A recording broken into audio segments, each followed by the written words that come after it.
Bahasa.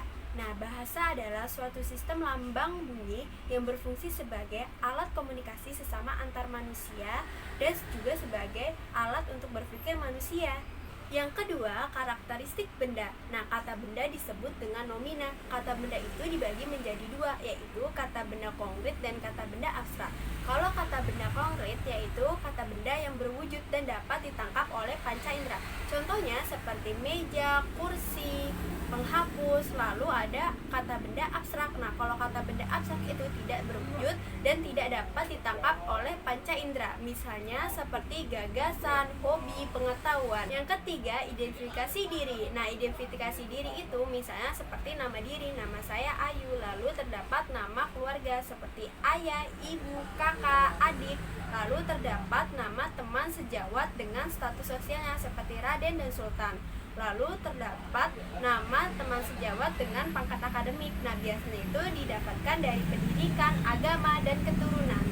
Yang keempat, kalimat sapaan. Nah, kalimat sapaan itu digunakan untuk menyapa orang lain dengan memperhatikan nilai etika dan norma yang berlaku di masyarakat.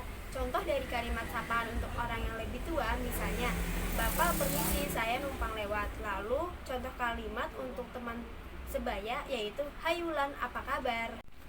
Yang kelima, prolog, dialog, dan epilog. Nah, kalau prolog itu adalah pengantar naskah atau pendahuluan. Lalu ada dialog. Kalau dialog adalah percakapan yang dilakukan antara dua orang atau lebih.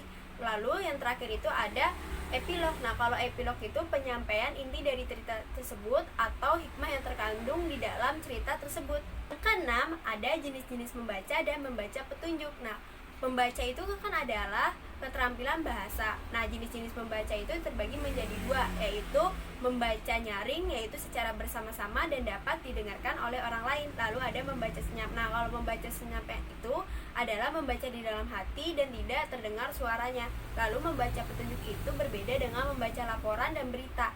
Nah, membaca petunjuk itu biasanya terdapat kalimat larangan ataupun perintah. Contohnya, Kia tolong ambilkan pulpen di atas meja. Yang ketujuh, tata cara membaca puisi dan membaca teks. Puisi adalah karya sastra yang mengungkapkan isi dan pikiran atau gagasan penyair. Lalu kalau prosa adalah karangan bebas yang penulisannya tidak terkait dengan kaidah puisi. Yang kedelapan, menulis tegak bersambung. Di dalam menulis tegak bersambung itu terdapat 3 tahap. Yang pertama, menulis tangan sebelum kelas awal. Yang kedua, menulis tangan kelas awal. Lalu yang terakhir itu menulis tangan kelas lanjutan. 9. Ringkasan. Nah, ringkasan adalah suatu karangan yang panjang dibuat dalam bentuk singkat dan padat. Nah, ringkasan dan ikhtisar itu berbeda. Kalau ringkasan itu masih memperhatikan susunan dan sistematis dari karangan asli.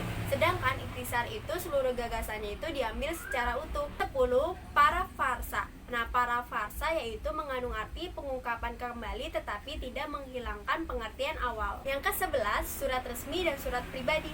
Surat merupakan sarana atau media komunikasi secara tidak langsung untuk menyampaikan informasi. Nah, surat itu dibagi menjadi 3. Yang pertama itu ada surat resmi, biasanya itu mencakup soal kedinasan.